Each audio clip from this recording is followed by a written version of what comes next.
Whoa! It's Puese!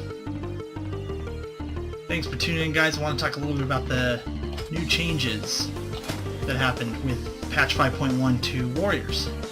And this is my level 71 Warrior. He's not 85 yet, obviously not 90. This is this video is a couple weeks before Pandaria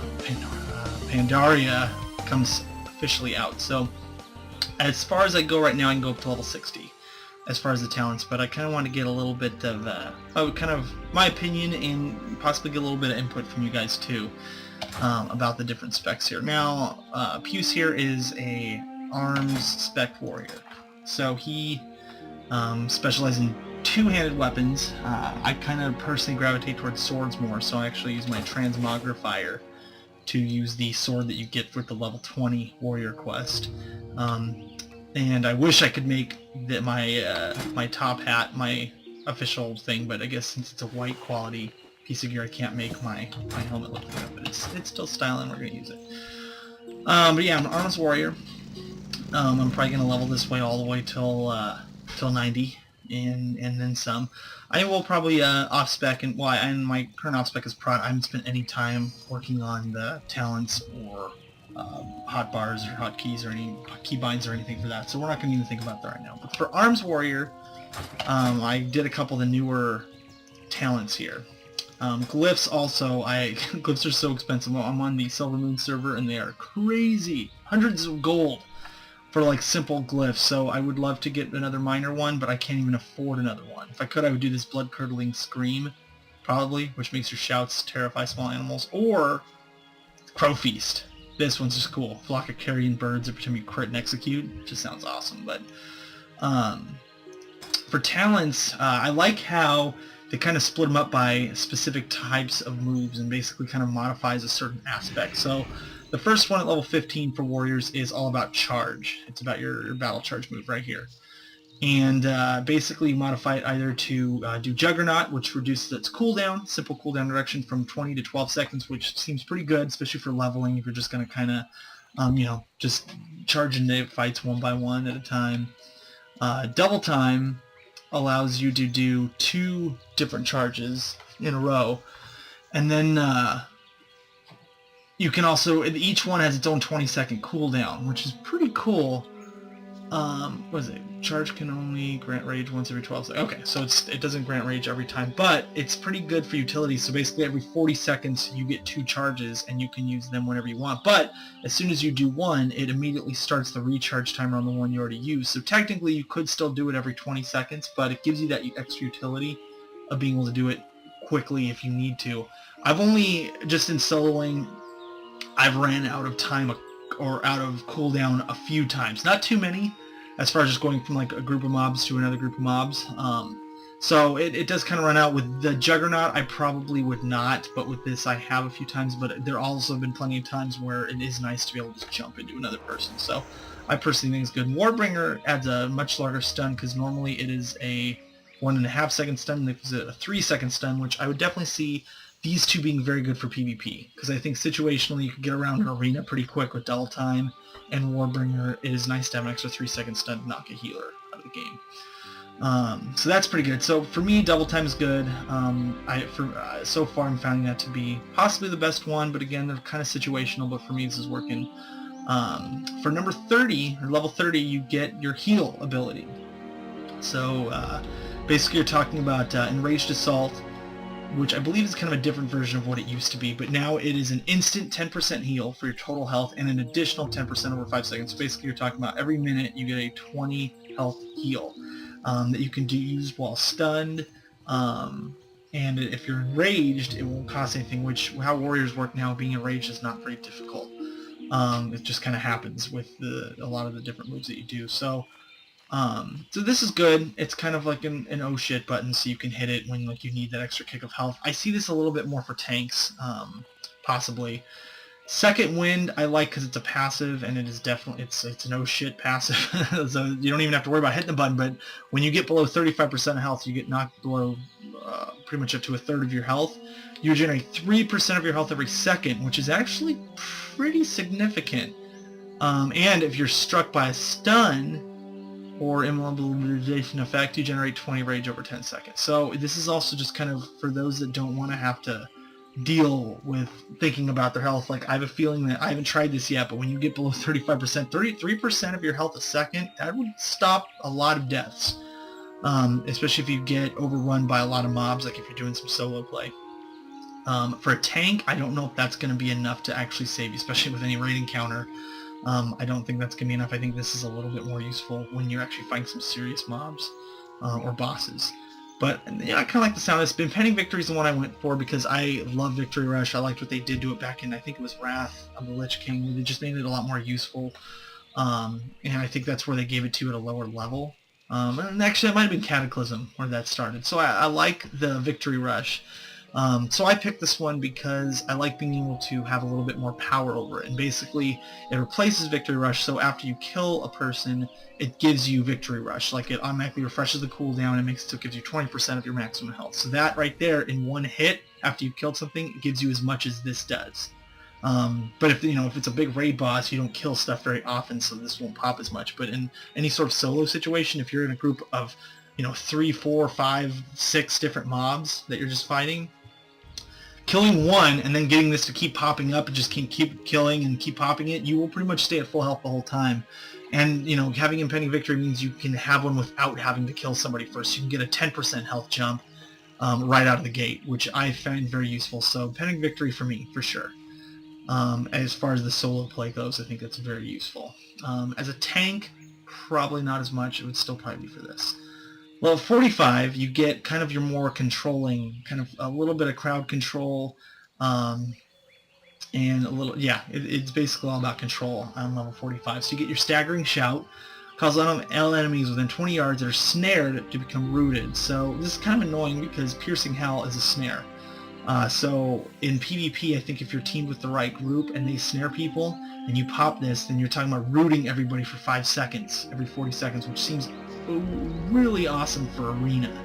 So I would say this is definitely a good PvP Arena sort of ability. Piercing Hell is as it was before, no cooldown, but it reduces all their movement speed. It's spammable.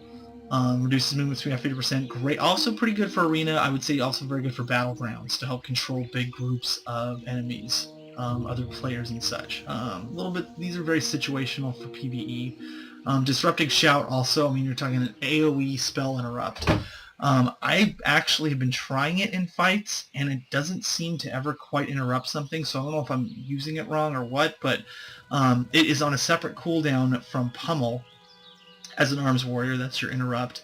And so you can basically have 2 interrupts side by side, which is pretty awesome. Again, I just haven't quite gotten it to connect right when I've watched somebody do a spell cast, but technically what I might have been trying to interrupt might not have been a spell cast. It might have just been a wind-up melee move or something, so maybe that's why it didn't quite work. But I picked it because as far as PvE goes, just running around doing quests, these 2 are pretty much useless.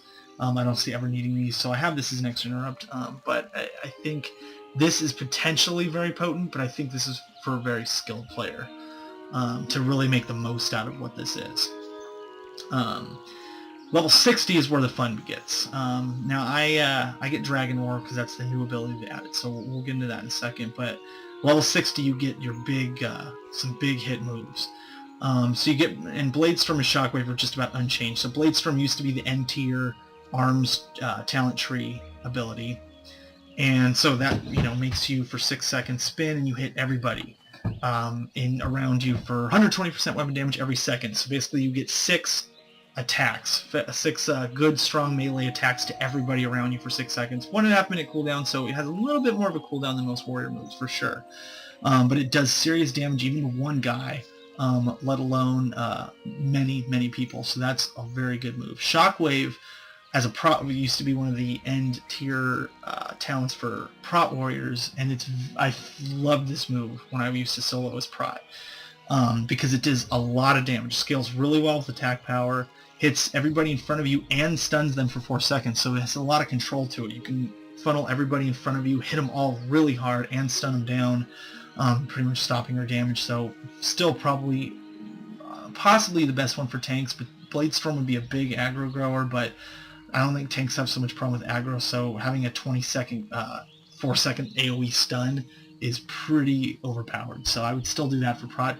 Dragon Roar is the new ability that they added, which is just a 1 minute cooldown, so a little bit less than Blade Storm, but hits for pretty hard damage, and it's a guaranteed crit. So it says 2493, but it's really more like 5k unarmored. With armor, that cuts it down to somewhere between 3.5 to 4.5k probably, with actual armor levels. And it hits all enemies within 8 yards, not just in front of you, but all around you, and it knocks them back and knocks them down for 3 seconds. I think in the latest patch notes, they're changing that to 1 second, so it's not going to be as overpowered as like a 3-second stun, but it still knocks them back, and it's a guaranteed crit, and the graphic, as you can see here, is kind of cool too.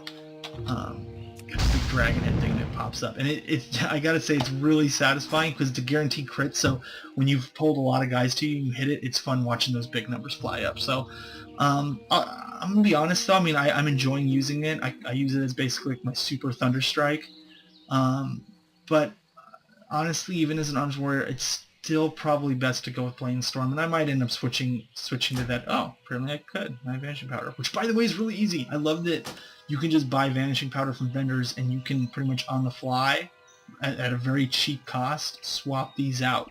If there's just one that you want to change, so I can change it right now easily by just clicking it, and Vanishing Powder, I unlearn it, click Blade Storm, and boom.